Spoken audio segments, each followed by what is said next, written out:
ม่ว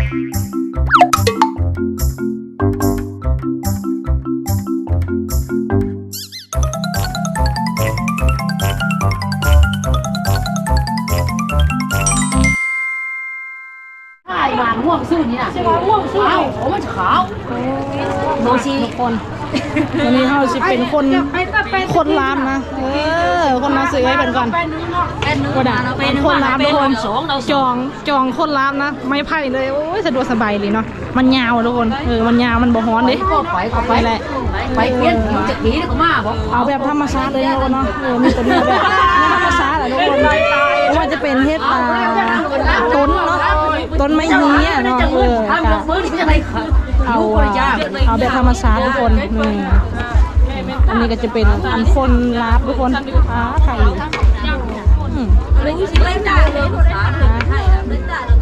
เริ่มแล้วเริ่มเปิดตู้แล้วอันน้ำจะเข้าข่าวอยู่ไหนเลือกเข้าเสื้อปลาหาก็ไม่ผู้สาวก็สิมาให้กำลังใจจะให้กำลังใจข่อยวะคนลาวอยู่ตรงไหนผู้สาวทุกคนเนาะมานั่งสะพื้นสะแผ่นกันนั่งบ้างหรอวะนั่งบ้างเลยนั่งให้กำลังใจให้กำลังใจนั่งให้กำลังใจทุกคนมันม่วนเลยนะมาหูมาตุ้มกันทุกคนมาหูมาตุ้มกันเนาะไอ้น้องกันทุกคนมาหูกันมันใจเคียงกันมาช่วยกันทุกคนเฮ็ดในอยู่ในกินนะคนไหนทางพูนกันไหนมาเฮ็ดในอยู่ในกินแล้วแต่เศร้าคนไหนทุกคนนี่ทางพูนก็คือแบบเปิดตู้แล้วทุกคนเปิดตู้แล้วไปสิไปได้ไปฟ้อนละวงได้หนิสิไปแล้วอยู่บอกสิพาไปฟ้อนละวงนี่ไปเดี๋ยวไปผู้เดียวผู้หนักจับผู้ยาวผู้สาวผู้ยาวก็หัวสมบูรณ์ยันกองเหมือนว่าไปน่ะตอนนี้หัวไปจุ่มละครไปร่วมตอนนี้ก็คือลาบเท่ากันคือว่าโคตรละทุกคนเนาะโอ้ยจังหวะบาชีตอนนี้ก็คือกำลังจะคนให้มันเข้ากันเนาะให้มันสุกเข้ากันยานเมาเราเจ้าทางตัวเจ้าตัวเมาอันนี้ก็ไล่ให้อย่างแม่เฮ็ดต้นโอ้เฮ็ดบุญหาพ่อเฒ่ากับแม่เฒ่าทุกคนเนาะนี่ก็คือต้นทุกคนเนาะต้นไม้เฮียนะนี่แหละต้นไม้เฮียทุกคนตอนนี้ก็คือกำลัง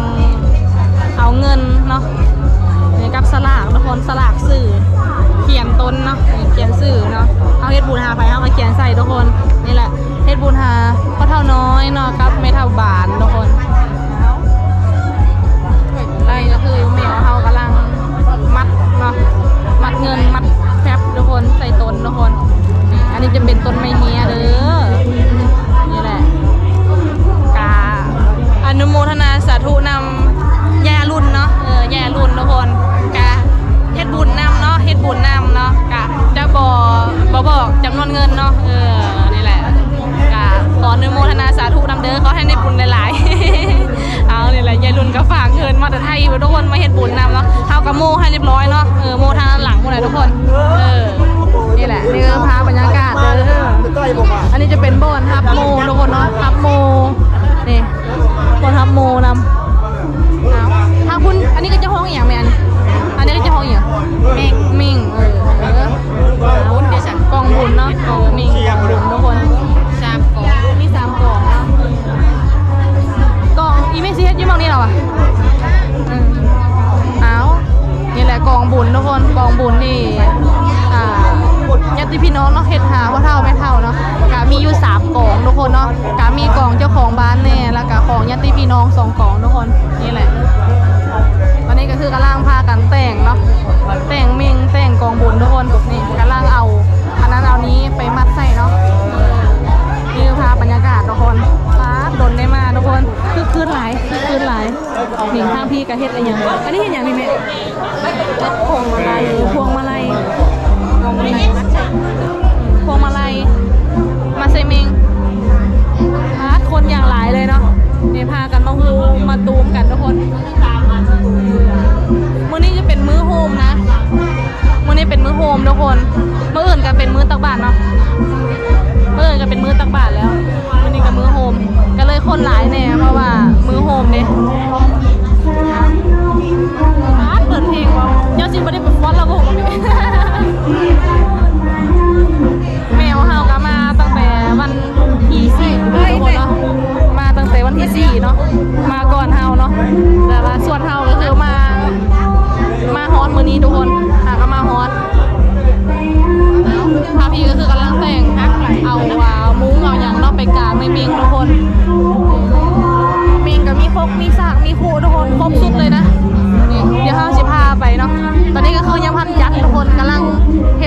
ห้อยเงินอยู่เนาะยังบ่ทันจัดแล้วเถื่อเดี๋ยวสิพาไปจัดเนาะไปเบิ่งวิธีการเฮ็ดเนาะถ่ายเก็บบรรยากาศทุกคนนี่แหละก็ถือว่าเป็นการเฮ็ดบุญใหญ่เนาะหาพ่อเฒ่าแม่เฒ่าทุกคน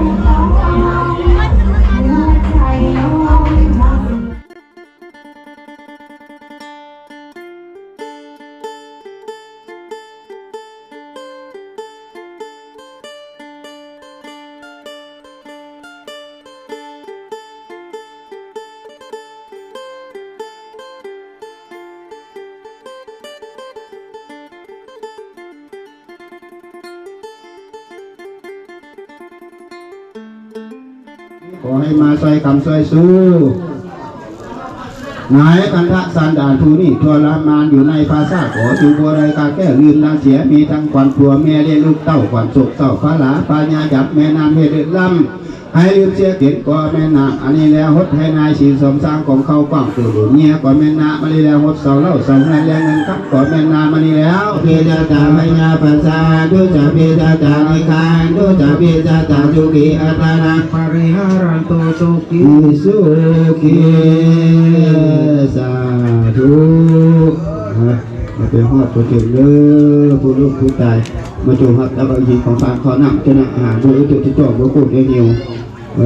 สาธุเอาทุกคนตัดภาพมาตอนนี้เนาะเมื่อกี้นี่เฮากะได้ฟังเทศฟังธรรมเป็นที่เรียบร้อยทุกคนนี่แหละ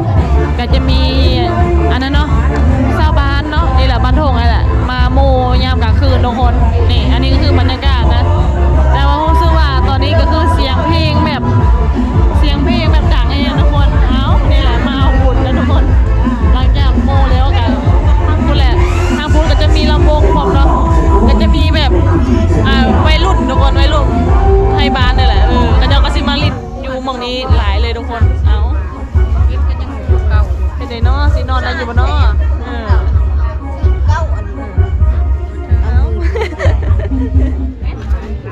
ปะทุกคนคำแรงมากหลังจากได้เฮากินข้าวแล้วเนาะนี่มาเบิ่งกระเจ้าขายในอยู่ในกินทุกคนเต็มเลยทุกคนอยู่หน้าเฮือนนะกระเจ้าขายอย่างเนาะคือมามืดแทนนี่คือการกบเลยผู้ใดก็ได้ไต่โคมเนี่ยมาเบิ่งเนาะมาไต่เอาเช้าอ่ะนะมีกบไปอยู่บ่เนี่ย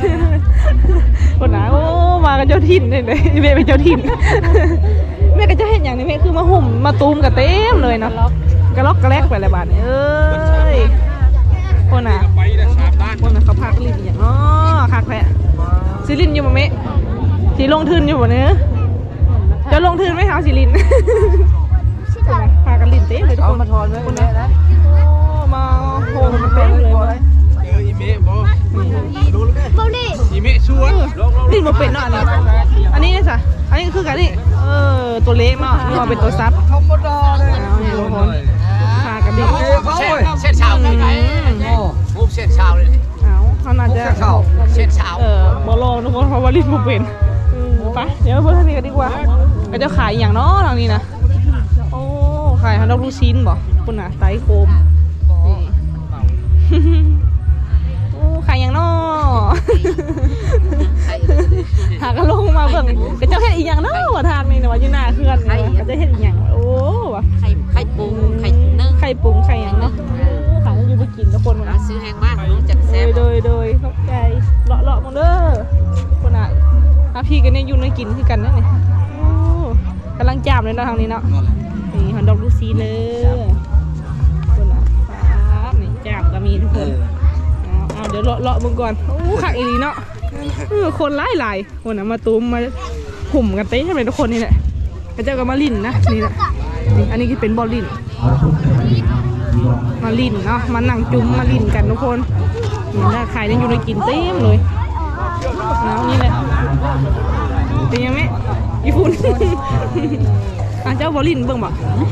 บอลลองลินเบิ่งบ่บอกไหมเล่นบ่เป็นลินบ่เป็นเหมือนบ่แย่ก็เต็มไหมล้อเล่นบ่เมื่อนั่งเต้นเหือนเนี่ยล้อมาสองเท่าหมอนี่ลูกสาวสมัยดีเนอะใช่ป่าทุกคนนี่เลยจ้า อันนี้ก็จะเป็นงานเนาะงานบุญเกศพอเท่าทุกคนนี่อันนี้ก็จะเป็นบรรยากาศยามกลางคืนเนาะเมื่อนี้กับเมย์ของเฮาน่าจะมีได้นอนทุกคนน่าจะไปนอนนะเพราะว่าเฝ้ากองบุญทุกคนเนาะน่าจะซดแจงเลย ส่วนเฮากันน่าจะไปนอนทุกคนเพราะว่าเขาจะให้ลูกๆเนาะของผู้เฒ่าเนาะเป็นคนเฝ้ากองบุญทุกคนเนาะเฮาก็อาจจะไปนอนก่อนประมาณนี้แต่ก็จะถ่ายบรรยากาศอยู่เห็นเขาว่าเขาซีฟอสอยู่ได้หรอก็เจ้าน่าจะยังบ่เข้าที่ทุกคนยังบ่เมาพอนะนี่แหละคันเขาจะฟอนยามใดเดี๋ยวสิไปถ่ายบรรยากาศให้ทุกคนได้เบิ่งเนาะแต่ว่ามื้อนี้แน่นอนเลยว่าอาจจะซอดแจงทุกคนเนาะมื้ออื่นก็โต้พร้อมเนาะมื้ออื่นก็จะเป็นมื้อที่เฮาจะได้ใส่บาตรทุกคนเนาะตักบุญใส่บาตรเนาะเฮ็ดบุญใส่บาตรกันเนาะนี่แหละอยู่ที่เฮือนของบ่เฒ่าไงทุกคนมื้อนี้ก็น่าจะซอดแจงทุกคนซอดแจงเลยแม่เฮานะส่วนเฮาน่าจะไปนอนก่อนทุกคนนี่แหละบ้านทงเมืองหลวงเด้อนี่บ้านทงทุกคนเป็นบ้านของเมย์เฮาเนาะเป็นหมู่บ้านกลางหุบเขาทุกคนยามกลางคืนกันนี่แหละจะมืดๆเนาะงานกลางเวรก็จะเห็นวิวเนาะบรรยากาศเนาะ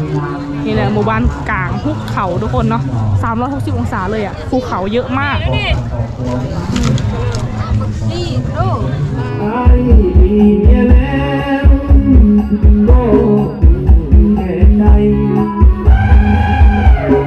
อยากเลือกวิ่งก็อยากเสียน้องที่เฮ็ดจังใดถ้าเลือกให้ขอเลือกน้องทั้งสองคนสองใจสองทางก็อยากเสียนางก็อยากเสียเมียลอยมาขอเพียงสองคนเอาเข้าใจกันปัญญาตังเยติธรรมโกวิโยเยติสุปฏิปันโนภะคะวะโตสาวกสังโฆสุปฏิปันโนภะคะวะโตสาวกสังโฆนายปฏิปันโนภะคะวะโตจิตตาสัพพะละเทวะนาคนาอวกามุเตสัญญามาราเนนาภิพุทธาสัญญามาราอัตถาคาถาโยวัจจโยทินาติเมสารังเตมะจาริตาวานันเตกายิวิสุปะทานิโยคังสุขังอภิกรรมสารันตุเตสัญญามาตาลานินาลาติเลมตาจาลังอติอัตตารุตตัตตวานาคาตาตาลังอิรังอัมปินิยังติจายะตุทาวจนังสนัตยังเตสังเกนะโสมะเวนโตตังเตตัสสะปะตุเตสยามังคาราปะตุเตสยามังคารานาหูพระพุทธเจ้าและปฏิกวจังได้รักษาศีลนาลังยังนาจินปาเวทีและมานากาธรรมภาวนานิธานามะโคนายังหนนาทางไปนาสุนิลพันก็มีเลอยู่บุคคลอาทาไปป้าเข้าป้าเมื่อดวงพีบัวตอกบัวซูนพีผู้อิทธิมีคาถาไปนำทางย่างไปนำทางเราจุ่มไปเอาไปบัวคามาบัวคล้องอาจจะเป็นพี่น้องกันได้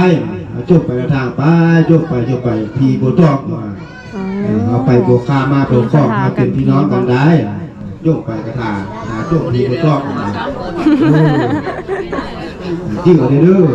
ไปให้ไปชวนไปป้าไปเรือหากินหาอยู่จุ่มไปเข้าไปโบคามาบอกก็เขาจะเป็นพี่น้องกันได้นะพี่มันก็ว่าพี่น้องเดี๋ยวมันบุ้ยเธอชื่ออะไรเด้อสาธุนะโมตัสสะภะคะวะโตอะระหะโตสัมมาสัมพุทธัสสะนะโมตัสสะ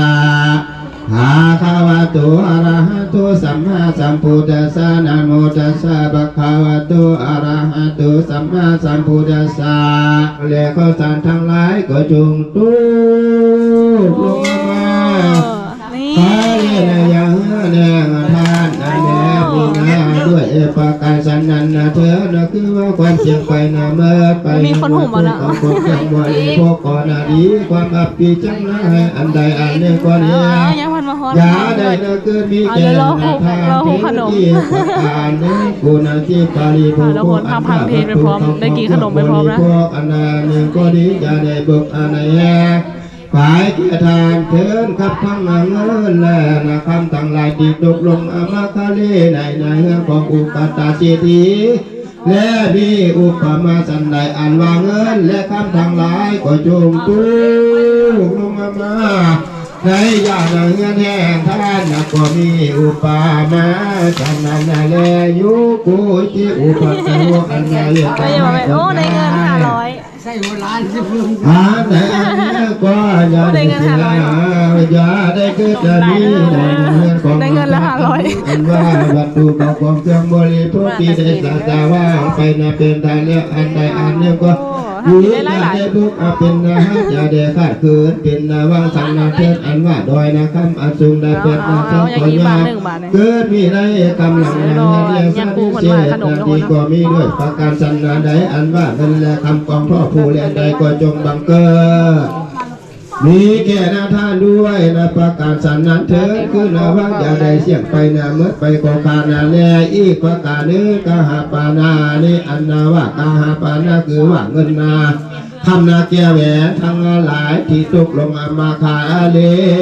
ในนะยาวนะเงินหงในแอกพญามาท่าตุละด้วยประการสันใดอันว่าบัตถุเขาของนาเงินของนาคามนาแลแก้วนาแหวนทั้งหลายก็จงตุกลงมา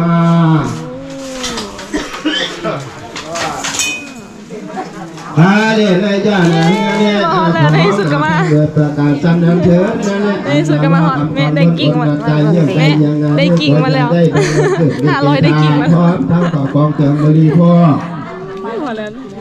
ไหนอันนี้ก็ดีกว่าได้คู่มาเลยดอกไม้500ผัวสีขอจะให้พวกท่านโศกเศร้าทุกอย่างให้เข็นใจสังเตือนเด้อชนะปาริโยแสนในมาเลียรสธรรมเทศนาขอให้สมุนละศรัทธาทั้งหลายจงในดังคำมักคำปรารถนาสมดังกาลามาแล้วแต่คนหลังนี่ที่ตั้งก็เบิ่งตัวเลขนะแม่เงินที่อันนี้ครูคนละนะให้นะพอดีได้ครูมันอ่ะพอดีได้2,000กีบวันละพันอ้าวเหรอ500นี่500นี่500